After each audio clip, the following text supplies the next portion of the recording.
What do I think is the most important thing to focus on when it comes to self-reviews? Self-reflection.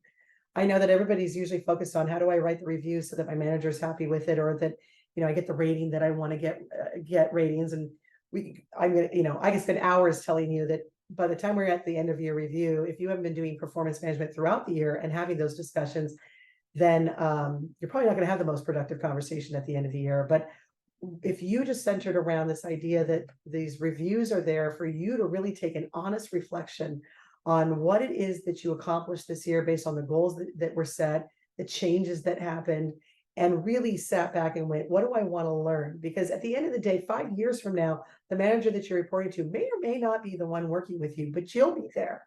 Your experience will be there, your capabilities would be there.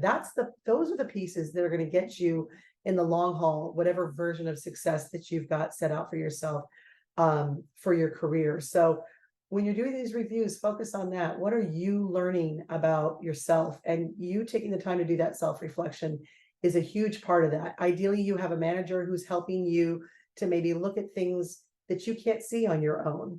But that the main part of that is that it's not for them, it's for you, and make it for you.